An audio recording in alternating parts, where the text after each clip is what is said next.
Araw ng Sabado. Balito nga pala yung araw na kung saan magdi-deliver kami ng mga parcel sa LBC.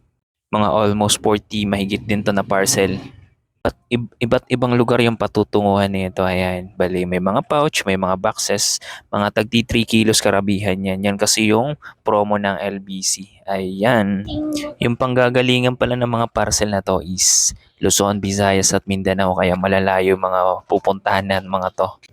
Kaya ikaw, kung gusto mo magsimula ng ganitong klaseng negosyo, RTW at sari-saring paninda, pwede kang mag-inquire sa amin. Message mo lang ako dito. Mura lang kasi yung paninda natin dito dahil mula mismo sa bodega yung pinagkukuhanan natin. At magkano lang tinutubo natin dito guys para malaki naman yung tubuin ninyo. Ayun, bali almost done na tayo. Bali yun, deliver na nila ito. Bali, tatlo sila. Ako na lang yung may iwan dito. Bye-bye!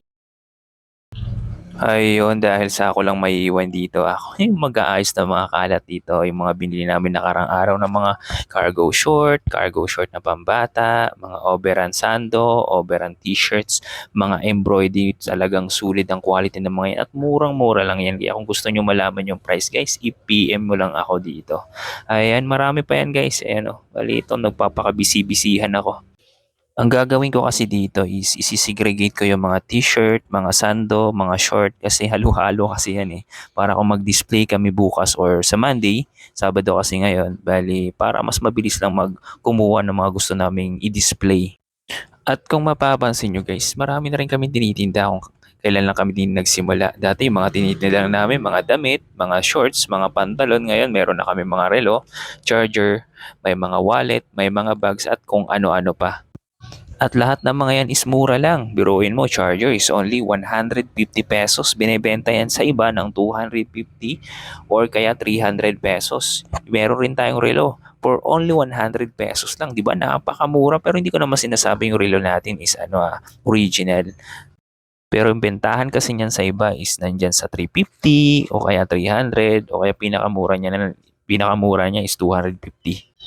Kasi gaya nga ng sinabi ko, ayun, dahil nga sa bodega yung mga pinagkukuhanan natin yan. Kaya murang-mura yung mga yan. Natutubo lang tayo ng magkano dyan. 5 piso, 10 piso o kaya 20 pesos lang. At ayan kung makikita nyo may mga pet accessories din tayo o kaya pagkain, mga kulungan at mga vitamins nagtitinda rin kami kasi mga pet lovers kami gaya ng mga pusa or aso. Marami kasi kaming alaga ng mga yan. Kaya nag-decide din kami nagtinda ng mga yan guys para at least naman para additional income din. Ayun. Kaya ikaw kung gusto mo magnegosyo, di magsimula ka na. Pwede mo naman i-online selling kahit wala kang pwesto eh. Actually karamihan sa mga order ko kanina, sa pinakita ko dun sa mga LBC na diniliver namin kanina, dropship marami dun. Meaning, pinopost lang nila yung mga items namin na sinesend namin doon sa GC. May mga GC kami kasi guys na pinopost namin yung mga iba't ibang klase naming paninda.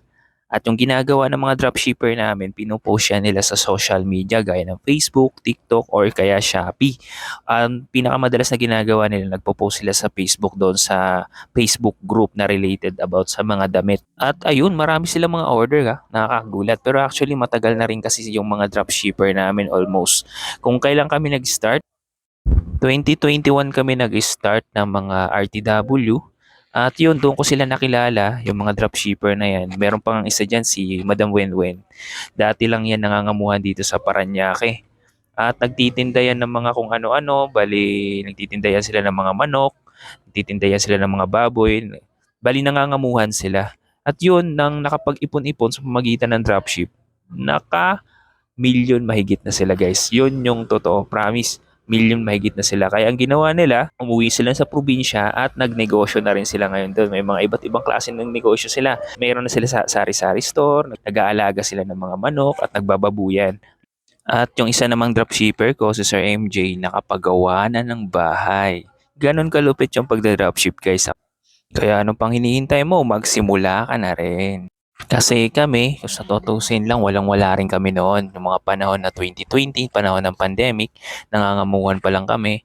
Ay sa awa ng Diyos dahil sa pagsisipag, pagtiyatiyaga at sa tulong na rin ng may kapal sa taas. Sinurprise kami ng mga ganitong bagay na hindi naman namin hiniling. At ayun, may iba tayo. Bali ito, malapit na ako matapos. Itatabi ko na yan para ipan-display bukas o kaya sa Monday. Pero sa totoo lang, kaya hindi namin dinidisplay yan ngayon. Kasi nga, wala nang hanger. Toink! Bali, hinihintay pa namin yung hanger na in-order namin online. Bali, kung hindi dumating bukas, di wala. Nga. Siya nga pala, nagtitinda rin kami ng mga beauty product kung makikita nyo. Bali, distributor kami yan. Pwede nyo siyang kunin sa amin ng reseller price. Kaya ikaw kung naghahanap ka ng supplier or distributor ng mga beauty product, meron din kami. Kaya kompletos ricados itong tindahan na to. Halos lahat ng paninda nandito na. Kaya open for reseller or bulk order. Marami na rin nagba-bulk order sa amin. Mga sako-sako, Mindanao, at itong nakaraan lang Bisaya. Pero actually nung nakaraan din, meron din kumuha sa amin ng 5 sako na cargo pants. Almost 1,000 pieces yun pang uniform ng mga estudyante. Kaya ikaw kung naghahanap ka ng maramihang items na gusto mong itinda dyan sa inyo, pwede ako mag-supply sa inyo. At ayun, sa pagnenegosyo kailangan mo lakasan ng loob mo kasi kung hindi malakas yung loob mo, hindi mo makakamit ang mga pangarap mo. Tama or tama? Ayan, bali tapos na tayo, naglilinis na tayo. Sa mga susunod na araw, magpe-flex ako ng mga items na tinitinda namin para at least may idea kayo kung anong mga tinitinda namin. At kung gaano kakaganda yung mga quality niyan at magkano yung mga presyo niyan, yun yung pinaka-importante sa lahat. Marami tayong mga bago dito na magaganda yung quality at sobrang mumura. Makikita nyo naman yung mga display namin, yan yung mga ina-arrange ko, yan. Di ba napakaganda. Lalo pa kaya kung ma-flex natin yan, for sure magugustuhan yung mga yan. At higit sa lahat, murayta lang yan mga yan.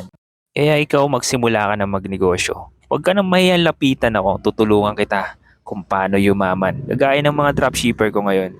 Magtutulungan tayo dito. Halos wala kang puhunan na ilalabas dito guys. Ang magiging puhunan mo lang dito, lakas ng loob, kapal ng muka, cellphone, Facebook, Shopee, TikTok o kung anumang social media yung ginagamit mo ngayon. Kakitaan natin yan. Kaysa mga walang kwentang bagay yung ginagawa nyo dyan sa mga cellphone nyo, bigyan nating halaga yung araw ninyo. Gamit yung mga cellphone nyo or yung social media account nyo. Yan, linis na. Dito ko nilagay yung mga ano namin for Display Boy Monday. Yan. Ganito yung negosyo, nakakapagod. Yan. Pero go lang ng go. Yan, okay na. Yung sulit. Ang init, grabe.